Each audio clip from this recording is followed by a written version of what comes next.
Hi there, it's time to look at ICP through the Wyckoff lens and see where it is and where it is heading. We'll look at the same thing, the weekly charts and the daily charts, and see what the latest price actions are telling us. If you're new to my sessions, here are the 3 key takeaways you can expect. So let's start. 1 second, the chart is now showing up. Okay, so here, there are 2 different sets of tags. Okay, one is in blue, the other in yellow. So I have been discussing with the community, there are potentially 2 scenarios playing out. So one is that we're still in the process of building up towards the buying climax. The other is that we had a very quick or flash distribution, and ICP has already returned to, or in the middle of returning to the next distribution. Okay, that's the difference between the yellow and the blue. So as of this moment, this rebound currently happening this week, there's still 5 days and 6 hours left.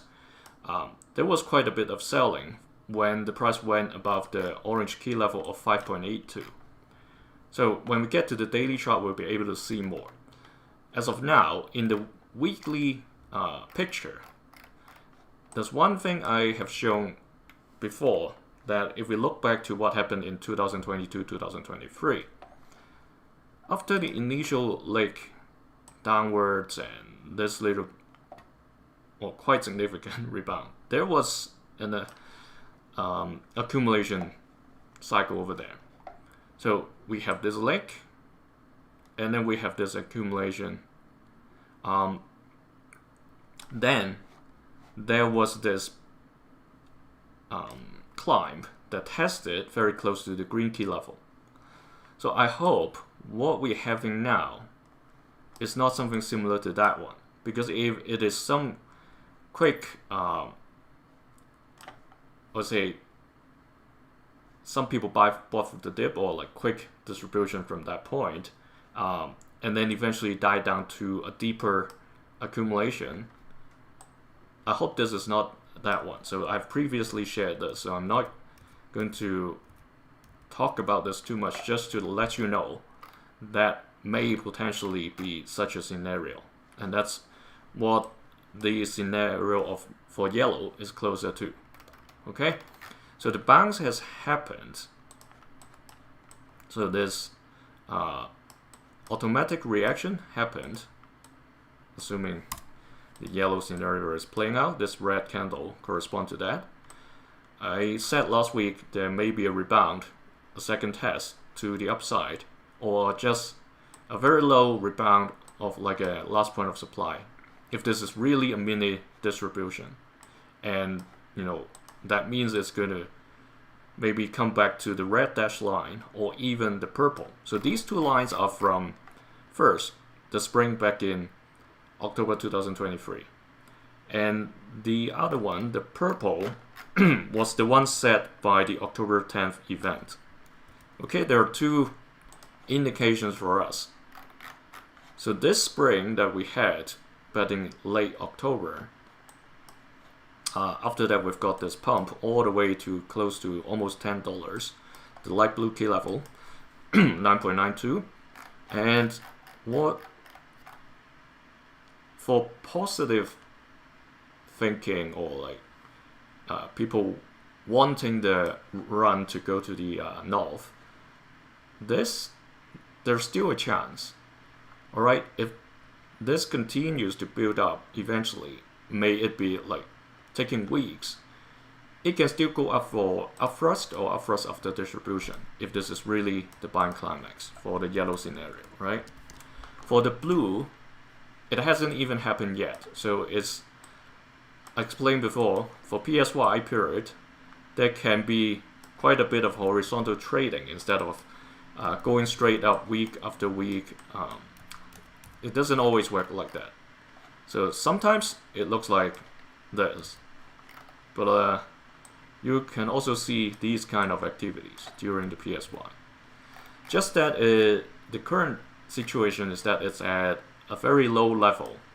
So we are wondering, is this really still in distribution, or is the yellow scenario, the disappointing distribution scenario, that we are already back to accumulation. All right, we are still having 50% chance here. Across the board, altcoins are fluctuating a lot. Even Bitcoin, it seems to be in a declining trend, just to have rebounded a little today. So a lot of uncertainties are floating around. So with that as a backdrop, it's understandable for the price to trade range bound between the red key level of 4.52 and 7.2. If Bitcoin goes further down, there is a chance that it's going to drag down the others, even though the other projects have done nothing wrong. Okay, it's just, if you look at the total market cap of crypto, it's just money flowing outside of crypto. And while we're still at around or above 3 trillion, we hope that won't go any further down, because otherwise people would park their money at least to stablecoin, if not in one of the projects. Of course, there would be some people that catch the chance to buy the dip as well. Just that it all depends on how their risk appetite is like. Like I said, let's take this as an example. If people got into ICP around $6, okay, yesterday during the rebound, that's almost the peak of this week's candle as of this moment. Okay, there's still time for this to evolve. And if they have a bigger risk appetite, probably they're still holding it right now. But if they have set their stop loss somewhere around 5.7 or 5.6, they have already got out already, right?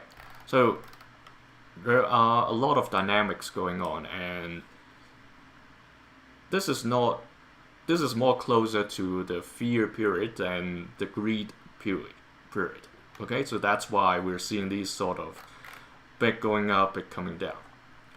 Let's get to the daily view. Last week we talked about this. I said, this channel box isn't set in stone yet, because we only have very few reference points. After the previous 2 days, we have another reference point that's staying above the red key level of 4.52. Still, however, for the channel box, there can be two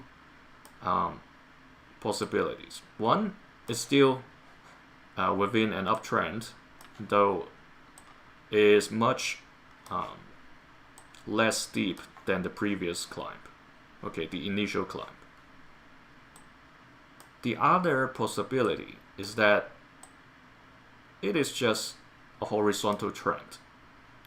Okay, we haven't seen like a further candle down yet, but if it does, let me duplicate one box just to show you, but I'll only keep one after I've shown you what I meant. So let's turn this into yellow so you can differentiate. What I am referring to is that buying climax in the daily time frame. This buying climax is different from that of the weekly. If you're new to my session, the daily Wyckoff tags are not the same as those in the weekly. Their names are the same, but the cycles are different. In daily, it happens a lot more frequent. So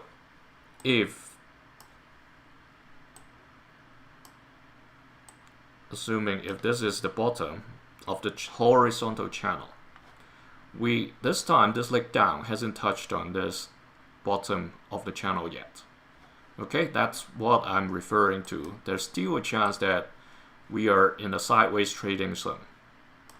Okay, but as of now, with these price actions, the tendency, or I incline to use this more, this blue box.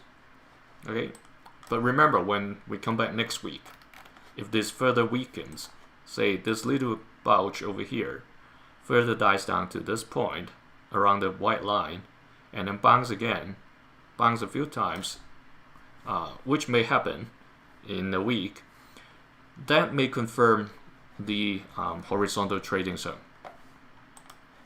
All right, things are very fluid at the moment. So we have this over here, the automatic reaction from the climax, then the LPSY. We can consider this a sign of weakness.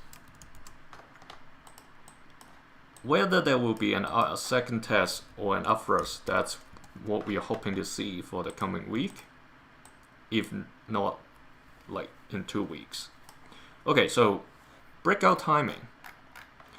You see these multiple triangles that's formed between the bottom edge of the channel box and the rainbow key levels. All right, the orange is around 5.8, yellow 7.2, green 8.66, and the date respectively for this is around November 25th, 26th, meaning next right before next session, and then eventually early December and somewhere right before Christmas, depending on where the price will trade along in the coming days. Let's focus just on this one that's coming next Tuesday or Wednesday. So if the price continues to being suppressed under this orange key level of 5.82, you see what happened over the past 5 days, right? Whenever it gone above, it got rejected down. That's for the current moment. Okay, not that it hasn't got any rebound. Yesterday, it bounced back up when it got close to the 4.52 red key level and also the bottom of this channel box, assuming that's where the channel box bottom is. Okay, the next few days will further confirm. If the candlesticks continue to stay above this blue line, that's a relatively positive sign that it's trying to challenge upwards. Okay, so it's very key for the next 5 to 6 days whether the breakout is going to happen, because yesterday the volume was pretty high compared to the day before, Monday. On Monday it's lower than Tuesday, and with this long wick at the top, meaning half of this volume is selling from this point all the way back to the close. We're still within the candlestick with 5.5 hours. So it is today's candlestick I'm talking about, with this long wick. So it's definitely trying to go up, but there are still quite some selling over here because some people might have got in during this stage and then the price went further down, like I described in the when we were talking about the weekly chart. Some people may have gone in around $6 thinking it's going to go back up, bounce up further, but then it did not. The next day it came back down. So when this time it reaches again around $6, a lot of people were trying to recover their loss. So that can be one explanation why both Friday and today both candlesticks are exhibiting this kind of behavior. All right, so let's hope for the volume to go up, but with a white candle. Okay, that's the best we can hope for if we are hoping to see the price to go north. Okay, let's see whether I've missed anything. Yeah, this declining trend I've mentioned a couple of times, but if you're new and wonder what this red dashed line is, it's basically a tracking line from the climax back in March 2024 and December 2024 all the way to where we are now. I was sharing with the community, we don't hope to see any distribution that comes after having their buying climaxes below this line. And this climb on the week of November 3rd, I would say it's a little bit relieving that it went past that line. And hopefully the climb isn't finished, or if it does, the next distribution will come higher to test these blue and purple key levels, and eventually the white ceiling of the long-term playground. So